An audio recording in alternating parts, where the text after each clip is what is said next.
La santé publique, un domaine si complexe, est tellement ramifié qu'il est aujourd'hui impossible de s'y activer seul à seul, chacun de son côté. Avec l'appui de l'Agence suédoise de développement international, en abrégé SIDA, un mécanisme collaboratif formé d'organismes du système des Nations Unies, OMS, UNICEF, UNFPA, ONU-SIDA, ONU Femmes, Banque mondiale, le projet H4+, a pour but d'aider les pays à forte charge de morbidité à accélérer le soutien à la santé des mères et des nouveau-nés. C'est dans le cadre de sa mise en œuvre que la délégation régionale de la santé publique de l'extrême nord met en œuvre les interventions de santé dans 7 districts de santé de la région de l'extrême nord.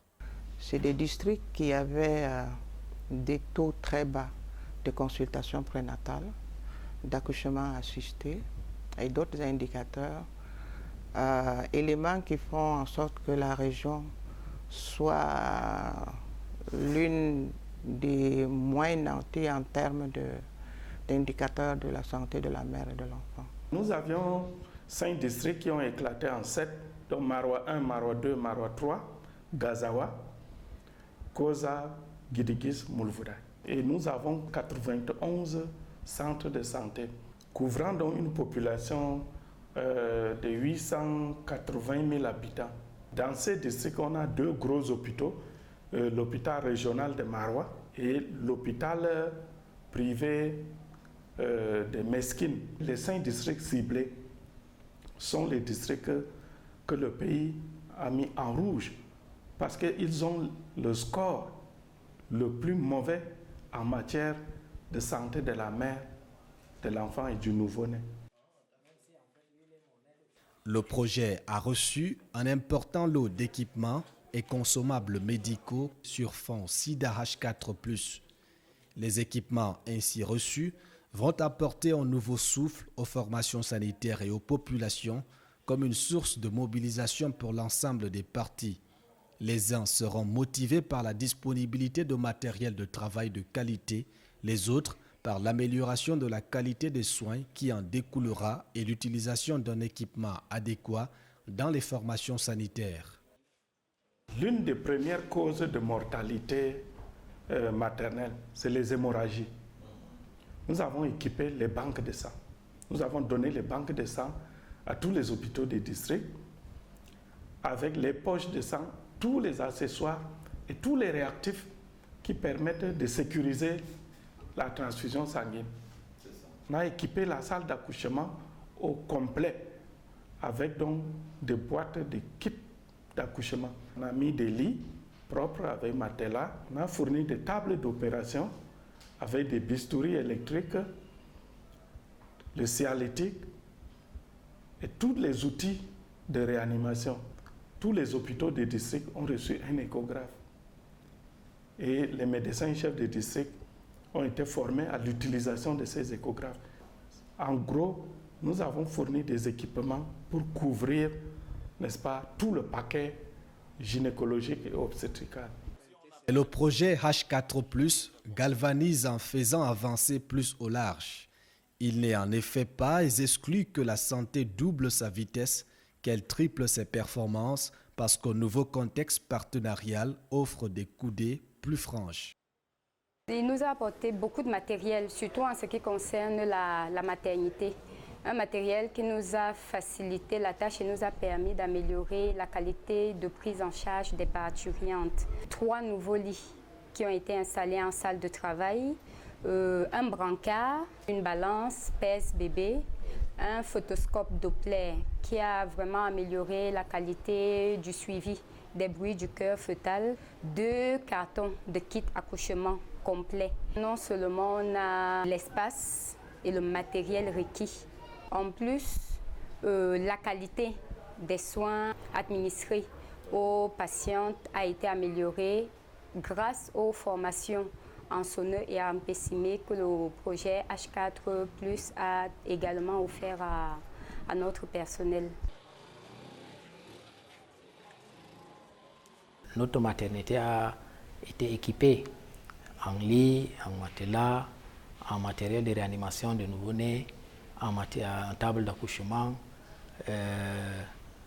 également un appareil à échographie qui auparavant n'existait pas dans notre formation sanitaire. Nous avons également bénéficié d'une table d'opération dernier cri, d'une banque de sang. Ce projet a mis à notre disposition des kits de dépistage, des ARV, l'option B+. Nous avons également en place une flotte, un téléphone qui nous permet aujourd'hui de communiquer à coût zéro avec la hiérarchie, donc ce qui facilite la transmission des données rapidement du niveau périphérique jusqu'au niveau central. Ce projet a formé, je peux dire, les 70% de nos personnels sur le volet santé maternelle et infantile. La performance du personnel va certainement également connaître un plus. Le nombre de malades également va croissant de plus en plus. Nous n'avons pas chômé, ça veut dire que les gens viennent à l'hôpital. L'aspect est agréable. Parce que je suis arrivée ce matin, j'ai eu mes examens le plus tôt possible et me voici déjà ici. Je pars là-bas, je dis que là, ça ne va pas. Nous, on est venu voir le médecin ici. Ils sont bons quand même. Les accouchements effectués maintenant sont d'une meilleure qualité qu'il y a quelques années à cause de la qualité des équipements, à cause de la qualité des formations des personnels et à cause des moyens de diagnostic disponibles. C'est beau à voir et l'esthétique donne toujours envie de revenir. Nous avons une augmentation nette entre 12 et 15% de la fréquentation. Nous avons aussi une augmentation des accouchements en milieu hospitalier.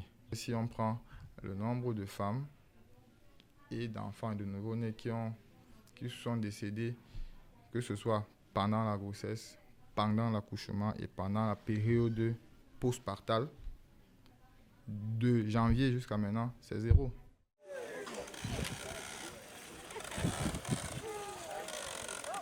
Tu es en train de faire des activités au niveau de la communauté chez toi et tu as une bicyclette? Oui. Et tu roules avec la bicyclette? Très bien.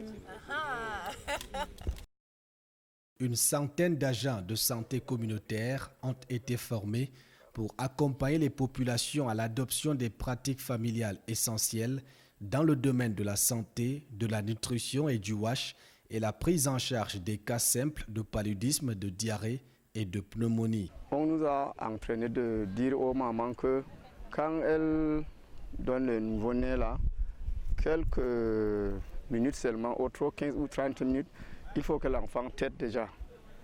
Et après, on ne lave pas l'enfant durant 24 heures. Je recense les gens et je fais le causerie éducative. Je vais aller voir les femmes enceintes avec son mari pour raconter le plan d'accouchement. Elle est venue pour le CPN, pour la CPN. Et puis elle a alors accouché ici au centre. Moi, j'ai été formé sur plusieurs questions, sur la malnutrie, sur la violence, sur la diarrhée. Mon rôle dans la communauté est de sensibiliser sur la CPN, sur les nouveau-nés, sur la vaccination, et ainsi de suite. Le sentiment affectif envers l'hôpital est né. Aujourd'hui, les femmes accouchent à l'hôpital. Le projet SIDA H4 a permis à nos femmes d'espérer à la vie. Le projet SIDA H4, s'il n'était pas né, il allait naître pour Guidigus. Je voudrais parler tout simplement du centre de santé intégré de Guérémé, où il y a eu des changements notables. Peut-être en 5-6 mois, il ne devait pas avoir 10 naissances à l'hôpital. Mais maintenant, on est au-delà de 30-40. Ça, c'est le projet SIDA H4. Nous n'avons pas inventé de nouvelles activités. Il est vrai, nous apportons des innovations. Nous avons introduit les moto-ambulances dans certains centres de santé. C'est un tricycle avec une caisse en arrière qui permet d'avoir là un lit pour installer une femme enceinte ou un malade et une place à côté pour les gardes malades. Le projet a développé une unité de la santé sexuelle et reproductive adolescent dans les centres des jeunes existants. Le matériel d'IEC, de bureaux et des unités d'apprentissage a été acheté et mis à la disposition du centre multifonctionnel de promotion des jeunes de Maroua et au centre médico-social de l'université de Maroua. Le matériel consiste en des chaises pour la réception et la salle de conférence, des appareils pour le secrétariat bureautique qui se constitue en ordinateur complet. Nous avons eu 7 machines faites tout pour l'assemblage à l'usinage de couture. Nous avons eu dans le même usinage 15 machines complètes que je peux appeler ici pour les brodeuses et les suffileuses. Nous avons reçu un écran de téléviseur de 64 pouces, un vidéoprojecteur qui nous permet de nous occuper des jeunes, au moins sur le plan de la sensibilisation tous les samedis après-midi. Cet appui a boosté les activités du centre. Avec tout le matériel dont nous disposons, nous sommes à même de prendre en charge plus de 100 jeunes. C'est déjà bon ce que le projet SIDA H4 fait. J'ai dit merci à ce projet-là. Ce projet, pourtant, n'est pas à l'abri de vœux pieux. C'est en tout cas sur le terrain que doit se relever le défi du bien-être des populations, la santé de la mère et de l'enfant. Que le projet continue de nous accompagner, c'est un bon début, déjà ce qu'ils ont fait, mais il y a encore beaucoup de manquements. Des progrès ont été réalisés. Une analyse transversale des 4 axes stratégiques nous montre que sur les activités planifiées, plus de la moitié sont complètement achevées. Si nous pouvons pérenniser, n'est-ce pas, ce travail, ces résultats surtout, ce serait vraiment quelque chose de très important. Et d'ailleurs, même si on peut améliorer, parce que on est quand même sur la bonne voie. Les 7 districts vont être des districts modèles, parce que leur plateau technique aura été amélioré, parce que la qualité de service, compte tenu de tout ce qui a été mis en place, va être également améliorée. Ce seront donc des districts modèles. Et mon souhait, c'est que ce projet soit étendu aux autres districts de la région. We've seen that people are engaged, the administration is engaged, all of you journalists are engaged, the community is engaged, and we are really in good footing. So we have already spent 14 months. We see that the results are good. They are promising, and we hope that by the time the project will be closing up, our final result will give us impetus to extrapolate or extend this program to other areas that have not been able to benefit from this program.